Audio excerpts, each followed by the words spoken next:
जिले की हर खबर सबसे पहले आप तक पहुंचाने का वादा। बस। नमस्कार, आप देख रहे हैं पद्मेश 24/7 कृष्णा सेंडे के साथ। बुलेटिन की शुरुआत करते हैं हेडलाइन से। राष्ट्रीय पिछड़ा वर्ग ओबीसी मोर्चा ने ईवीएम से चुनाव का किया विरोध। कहा, ईवीएम से यदि चुनाव हुआ तो पोलिंग बूथ पर फोड़ी जाएगी ईवीएम मशीन।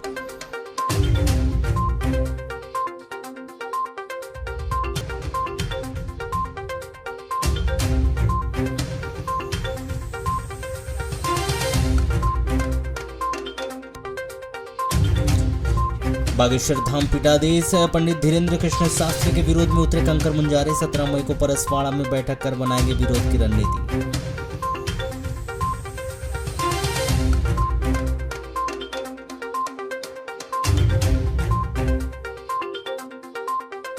नक्सल प्रभावित क्षेत्रों में गुणवत्ताहीन कार्य करने का मामला। लोक निर्माण विभाग ने ठेकेदार का पंजीयन 1 साल के लिए किया निलंबित।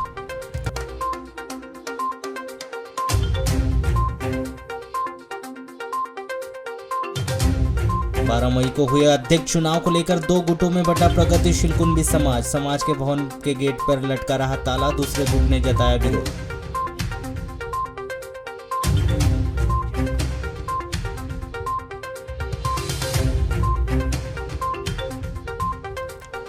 विश्वेश्वरैया चौक के सामने 2 महीने से फूटी पाइपलाइन से व्यर्थ बह रहा है लाखों लीटर पानी। विभागीय अधिकारी देखकर भी कर रहे हैं नजरअंदाज।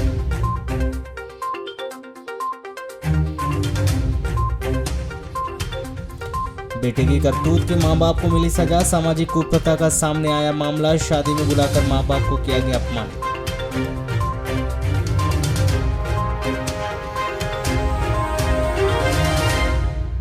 सरेखा रेलवे ओवरब्रिज के निर्माण से पहले सड़क किनारे पसरे अतिक्रमण को हटाने की प्रक्रिया नगर पालिका के द्वारा शुरू कर दी गई, किंतु 14 मई को भी नगर पालिका का अमला महज अतिक्रमण कार्य को समझाइश देकर ही बेरंग वापस लौट गया।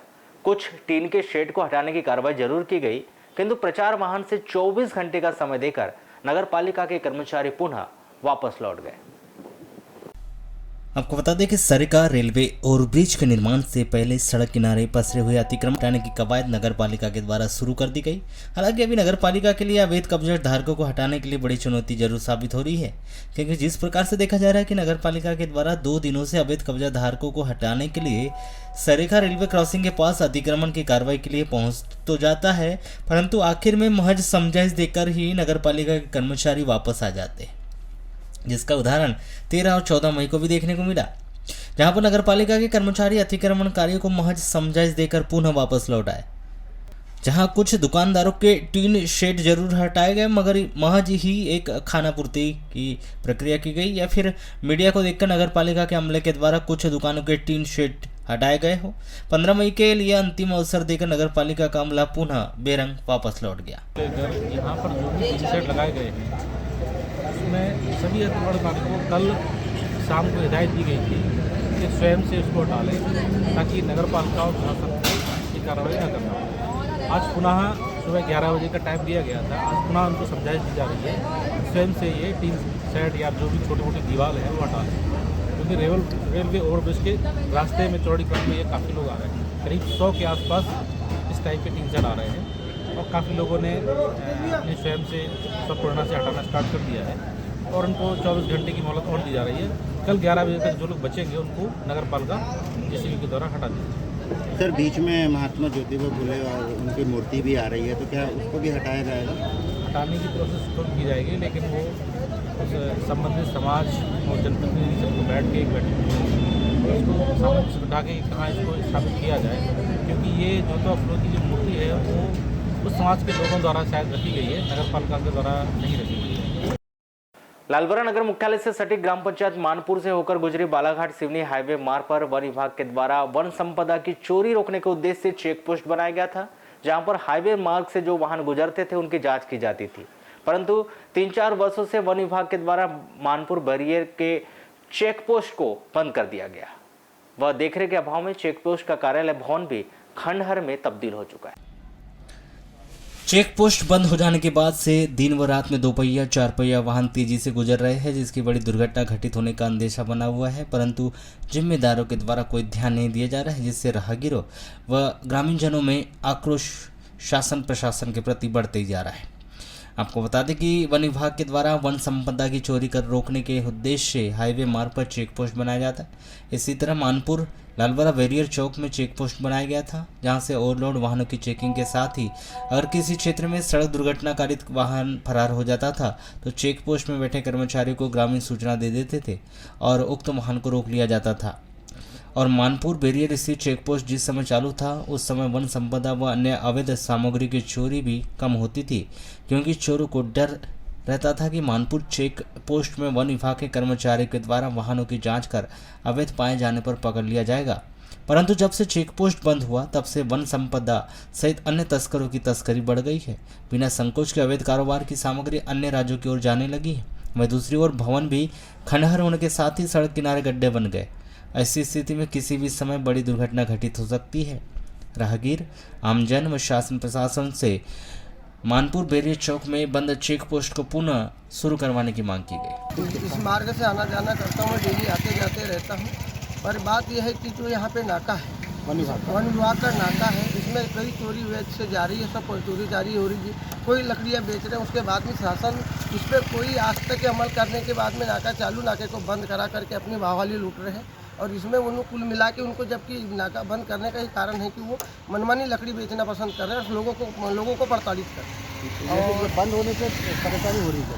बंद होने से परेशानी है कि यदि वहाँ से अचानक भी कोई एक्सीडेंट हो गया तो हम नाका को वहाँ से फ़ोन करके नाका बंद करा सकते हैं। समय पे ये कम से कम आज 4-5 साल हो गया बंद है और इसके बंद रहने से इतनी परेशानी हो रही है कि लकड़ी वाले जो अपना नंबर 2 का काम है धड़ल्ले से कर रहे हैं।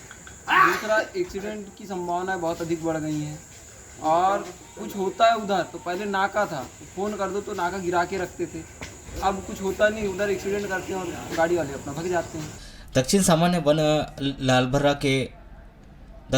वन विभाग लालबरा के रेंजर हर्षी सक्सेना ने दूरभाष पर बताया कि मानपुर बैरियर चौक में बने चेक पोस्ट नाकाबंद है, इसे शुरू करवाने व खंडहर भवन को डिसमेंटल के लिए उच्च अधिकारियों को अवगत कराया जाएगा। कटंगी थाना क्षेत्र के अंतर्गत आने वाले ग्राम पाथरवाड़ा में चोरों ने एक सूने मकान का ताला तोड़कर नकदी जेवरातों सहित करीब 60,000 रुपए की चोरी कर ली। कटंगी पुलिस ने मनोज आमाडारे 31 वर्ष के द्वारा की गई रिपोर्ट पर अज्ञात आरोपी के विरुद्ध चोरी का अपराध दर्ज कर जांच पड़ताल शुरू की। प्राप्त जानकारी के अनुसार मनोज आमाडारे ग्राम पाथरवाड़ा के वार्ड नंबर 14 में अपने परिवार के साथ रहते और वे कटंगी में कोचिंग क्लास चलाते। पिछले माह 6 अप्रैल की शाम 6 बजे मनोज अपने घर के दरवाजे में ताला लगाकर पत्नी के साथ रिश्तेदारी में शादी कार्यक्रम में शामिल होने के लिए चले गए थे। 7 अप्रैल को सुबह मनोज अपनी पत्नी के साथ घर पहुंचे तो देखा कि घर के सामने का दरवाजा का ताला टूटा हुआ था, अंदर सामान बिखरा हुआ था। घर के अंदर की अलमारी भी खुली पड़ी हुई थी। अलमारी में रखे सोने चांदी के जेवरात व नकदी 30,000 रुपये अलमारी में नहीं थे। 6 और 7 अप्रैल की दरमियानी रात चोरों ने मनोज आमाडारे के सोने मकान के दरवाजे का ताला तोड़कर घर के अंदर घुसकर अलमारी में रखे सोने चांदी के जेवरात और नकदी रुपयों की चोरी कर फरार हो गए। बताया जा रहा है कि 1 माह से मनोज आमाडारे अपने स्तर पर नकदी जेवरातों की चोरी करने वालों की खोज कर रहे थे, किंतु नहीं मिलने पर 13 मई को उन्होंने कटंगी थाना पहुंचकर रिपोर्ट दर्ज की। पुलिस ने मर्ग कायम कर जांच पड़ताल शुरू की है। जिले में बढ़ती हुई गर्मी से लोगों को अब दिक्कतों का सामना करना पड़ रहा है। 14 मई को जिले का अधिकतम तापमान 41.9 डिग्री रहा। वहीं बात करें आगामी दिनों की तो यह तापमान और अधिक बढ़ने की बात मौसम वैज्ञानिकों के द्वारा कही जा रही है, जिससे आने वाले दिनों में लोगों को इससे भी अधिक तेज गर्मी का सामना करना पड़े। इन दिनों जिले में बढ़ती गर्मी से लोगों को काफ़ी दिक्कतों का सामना करना पड़ रहा है। जैसे कि अभी बीते दिनों जहां एक और बेमौसम बरसात ने अपना खलल जिले में उत्पन्न किया था, जिससे लोगों को गर्मी से तो राहत मिली थी, किंतु बेमौसम बरसात से लोगों का जनजीवन कुछ समय के लिए अस्त व्यस्त जरूर हुआ था। वहीं अब बेमौसम बरसात खत्म होने के बाद गर्मी ने अपना रौद्र रूप दिखाना शुरू कर दिया है, जिससे शहरों में निकलने वाले ग्रामीणों के द्वारा मुंह पर मास्क बांध या फिर चेहरे को ढक कर नहीं निकल रहे। वहीं शहर की कुछ सड़कें अब सुनसान दिखने लगी, जहां लोगों के द्वारा शीतल जल व ठंडी छाया में अपना समय व्यतीत करते हुए नजर आ रहे हैं। मौसम वैज्ञानिक धर्मेंद्र आगाशे के द्वारा बताया गया है कि अभी कुछ दिनों से तापमान में बढ़ोतरी की जा रही है। 14 मई में तापमान की बात करें तो आज का अधिकतम तापमान 41.9 डिग्री रहा, तो वहीं न्यूनतम तापमान की बात करें तो 20.2 डिग्री रहा। वहीं आने वाले दिनों की बात करें तो तापमान में बढ़ोतरी ही नजर आएगी। लोगों को तापमान में बढ़ोतरी होने के कारण गर्मी का सामना करना पड़ेगा। एक बार रजत पदक जीतकर जिले का गौरव बढ़ाया है। आपको बता दें कि मध्य प्रदेश कराटे एसोसिएशन के द्वारा एक दिवसीय राज्य स्तर की कराटे प्रतियोगिता में बालाघाट जिले की माया ठाकरे ने एक रजत पदक जीता है, जिसमें जिले के 5 खिलाड़ी प्रतिभागी शामिल रहे। यह प्रतियोगिता 13 मई से इंदौर जिले में मोथोरम्मा हाई स्कूल में आयोजित की गई थी। इसमें 20 जिलों के 500 खिलाड़ियों ने भाग लेकर उक्त स्थान प्राप्त किया, जिसमें बालाघाट जिले से माया ठाकरे ने रजत पदक प्राप्त किया। वहीं सिद्धि हरिंद्रवार कटंगी से चेष्टा शर्मा, नशकान स्पर्श मिश्रा, रिया विश्वकर्मा सहभागी रहे। इसमें प्रथम स्थान, तृतीय स्थान के खिलाड़ी राष्ट्रीय स्तर की प्रतियोगिता में शामिल होंगे। अध्यक्ष पद को लेकर प्रगतिशील कुणबी समाज में लंबे समय से चल रहा विवाद थमने का नाम नहीं ले रहा है, जहां अध्यक्ष पद को लेकर अब समाज के 2 अलग अलग गुटों में बढ़ता हुआ समझ दिखाई दे रहा है। जहां पिछले लंबे समय से अध्यक्ष पद को लेकर चल रहे विवाद के बीच 12 मई को समाज के पहले गुट ने एक बैठक का आयोजन कर सर्वसहमति से सुनील खटोले को अध्यक्ष पद के लिए मनोनीत कर दिया। तो वहीं अब संरक्षण मंडल के कुछ सदस्य, पूर्व निर्वाचन सदस्य और समाज के अन्य लोग 12 मई को हुए चुनाव की जानकारी नहीं होने का आरोप लगा रहे हैं, जिन्होंने 12 मई को किए गए मनोनयन को अवैध बताते हुए इसका जमकर विरोध किया है। वहीं आगामी समय में समाज के अध्यक्ष पद का चुनाव का मनोनयन समाज के बीच ही कराए जाने की बात कही। बताया जा रहा है कि लंबे समय से अध्यक्ष पद के लेकर चल रहे विवाद के बीच दूसरे गुट के संरक्षक सहित अन्यों ने 14 मई को समाज भवन में बैठक का आयोजन कर चुनाव को लेकर चर्चा करने की बात कही थी, लेकिन इसके पूर्व ही पहले गुट ने गुपचुप तरीके से 12 मई को ही अध्यक्ष पद पर सुनील खटोले का मनोनयन कर दिया गया, उसकी घोषणा भी कर दी गई थी, जिससे दूसरे गुट के लोग नाराज हैं। बताया जा रहा है कि आज संरक्षण मंडल के सदस्य सहित अन्य ने अध्यक्ष पद के चुनाव को लेकर समाज भवन में एक बैठक का आयोजन किया था, लेकिन पहले गुट ने समाज भवन और गेट पर ताला लगा दिया। वहीं उनके पदाधिकारियों ने दूसरे गुट के लोगों को बैठक के लिए गेट की चाबी भी नहीं दी, जिसके चलते दूसरे ग्रुप के सामाजिक बंधुओं ने सड़क किनारे पेड़ के नीचे बैठकर समाज के सभी लोगों के साथ आगामी समय में अध्यक्ष पद का चुनाव मनोनयन प्रक्रिया कराए जाने की बात कही। चुनाव हुए थे, चुनाव 6 दिसंबर 2015 को चुनाव हुआ था। 27 दिसंबर को कार्यकारिणी सभा की बैठक होने की वो तिथि दी गई थी। 24 दिसंबर को मेरी पत्नी का बीमार होने से मैं नहीं आया। सुनील खटोले और प्रभु बुड्ढेकर को मैं बता चुका था कि 2 हफ्ते के अंदर आके मैं चार्ज दूंगा, लेकिन वो 2 हफ्ते बीता भी नहीं, उसके बीच में ही मुझे थाने पुलिस बन करके दिवाकर ने धमकी दिया। इंस्पेक्टर सोनी से पूछा मैंने, तो बोले मैंने कोई चर्चा नहीं है, इस नंबर का कोई फ़ोन नहीं है, नंबर मेरे पास नहीं, इसका कोई पुलिस वाले के पास फ़ोन नहीं है बोले। तो दिवाकर स्वयं इंस्पेक्टर सोनी बन गया और मुझे धमकी दिया कि आप नहीं आओगे तो आपको गिरफ्तार कर ले आओगे, पिटाई कर दिया आओगे, ऐसा वैसा करके धमकी दिया था वो मेरे को उसने। इसलिए मैं उनकी जांच पड़ताल किया जाती कि जाति तीनों जगह पर, मंडला में, रीवा, त्योंथर में और बालाघाट में उनकी जाति ढूंढा तो 3 प्रकार की जाति पाई जा रही है। एक जाति नकली है, उसकी कुणबी जाति नकली, कुणबी है नहीं वो। देखिए, इस बैठक के पृष्ठभूमि में पहले मैं आपको लेके जाना चाहूँगा कि 3 मार्च को समाज की बैठक हुई थी, जो निवर्तमान अध्यक्ष के द्वारा कुणबी समाज के भवन में आयोजित की गई थी, जिसमें मैं स्वयं भी उपस्थित था। और उस बैठक में ये निर्णय लिया गया कि 26 मार्च को अध्यक्ष का चुनाव या मनोनयन किया जाएगा। और उस संबंध में पूरे व्हाट्सएप ग्रुप और सब में ये चलता रहा। और फिर नवरात्र और अन्य कई बहाने लेकर इन्होंने उसको टाल दिया और कहा कि 2 अप्रैल को बैठक होगी, जिसमें चुनाव या मनोनयन का कार्य किया जाएगा।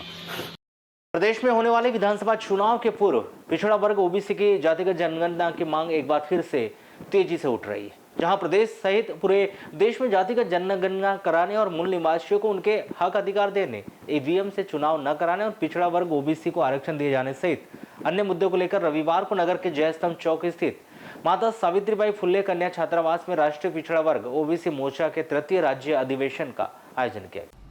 छत्रपति शिवाजी महाराज के पुत्र छत्रपति संभाजी महाराज के 366वीं जयंती के उपलक्ष्य में आयोजित इस 3य राज्य अधिवेशन में राष्ट्रीय पिछड़ा वर्ग ओबीसी मोर्चा के वरिष्ठ पदाधिकारियों ने बारी बारी से मंचासीन होकर ओबीसी आरक्षण, जातिगत जनगणना, ईवीएम बैन सहित अन्य विषयों पर अपने विचार व्यक्त किए। जिन्होंने सत्ता पक्ष पर पिछड़े वर्ग ओबीसी की उपेक्षा किए जाने का आरोप लगाते हुए पिछड़ा वर्ग को उनके हक अधिकारों से वंचित रखने की बात कही गई। तो वहीं उन्होंने ईवीएम से चुनाव कराने पर वोटों की चोरी होने का आरोप लगाते हुए आगामी चुनाव में ईवीएम से चुनाव न कराने, ईवीएम मशीन को पूरे भारत में बैन करने की मांग करते हुए ईवीएम के माध्यम से चुनाव होने पर बालाघाट सहित पूरे प्रदेश में पोलिंग बूथ पर ईवीएम मशीन को फोड़ने की भी चेतावनी दी। मैं आपको बता दूं, राष्ट्रीय पिछड़ा वर्ग मोर्चा ये अनुसांगिक संगठन है भारत मुक्ति मोर्चा नाम के संगठन। भारत मुक्ति मोर्चा 2011 में बना था और भारत मुक्ति मोर्चा ने संसद ठप की थी 5 दिन। जो रामलीला मैदान में 1 सितंबर को कार्यक्रम था वो भारत मुक्ति मोर्चा ने किया था। संसद ठप हुई और कांग्रेस को मजबूरी में जातिगत जनगणना का आदेश पारित करना पड़ा। ये मीडिया ने नहीं दिखाया। जब नक्सल प्रभावित क्षेत्रों में ठेकेदारों के द्वारा गुणवत्ता विहीन कार्य कराए जाने को लेकर मुख्य अभियंता लोक निर्माण विभाग जबलपुर के इंजीनियर एससी वर्मा ने ठेकेदार अनिल कुमार श्रीवास्तव का पंजीयन निरस्त कर 1 साल के लिए प्रतिबंध लगा दिया।